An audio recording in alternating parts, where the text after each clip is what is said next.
Salamat. Nga talaga yung pagkawa nito. Thank you. Very good. Thank you, Itali. Ako din ay. Thank you. God bless.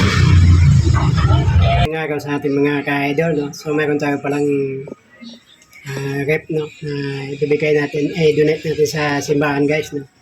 So dahil nakakasahod na tayo dito sa pang-apat na sahod sa Facebook, guys, no? Kaya naisip natin bigyan si Sister Nida ng rep sa kwarto niya, no?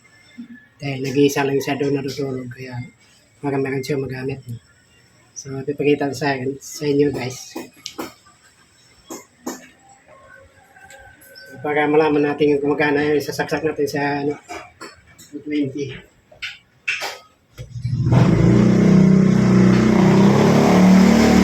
Umilaw. Yung guys, umilaw siya. So, tapos tinanggal natin yung saksak. Yun. Saksak natin ulit. Ayan. So, pwede siya maglagay ng ano dyan. Inumin. Tapos dito yung pinaka-pressure niya. Ayan.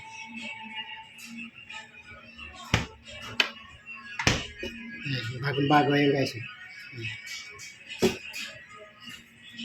So, since na, maliit lang siya, pang kwarto lang talaga, kaya i-atid na natin ito, papasanin natin. Samahan niyo ako, guys, para buhatin, tapos dalhin doon sa, sa chapel namin. Doon kami nagsisimba tuwing linggo. Yan, dahil maliit lang yan, papasanin ko na lang yan, guys. Papasanin na natin ito. Sige. Baka malaglag. Sige. Sundan mo na. Sundan mo. Taas na po. Dali. Oo.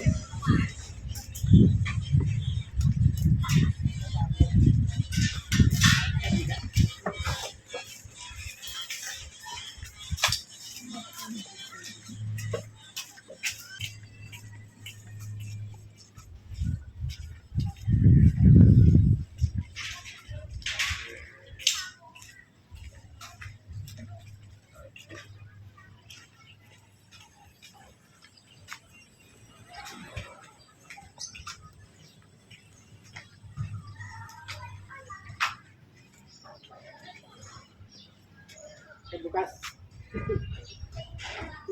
Hindi yata kasi dito, no? Kasi ba? Kasi yata dito.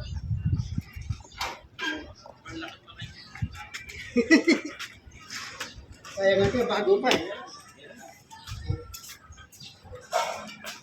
Merry Christmas yan.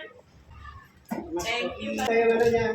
Ingatan lang tayo. Salamat. Ingatan lang yung pagkawa nito. Bukas.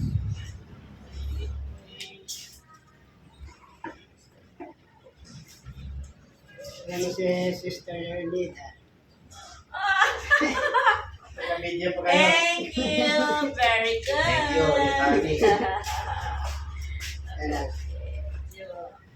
Medyo maagang pamasko na ako din ay.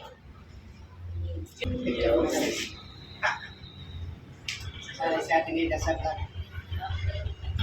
Thank you. God bless. Bukas, magsimba na. Thank you. Ayan ang aming chapel. Dito kami nagsisimba tuwing linggo.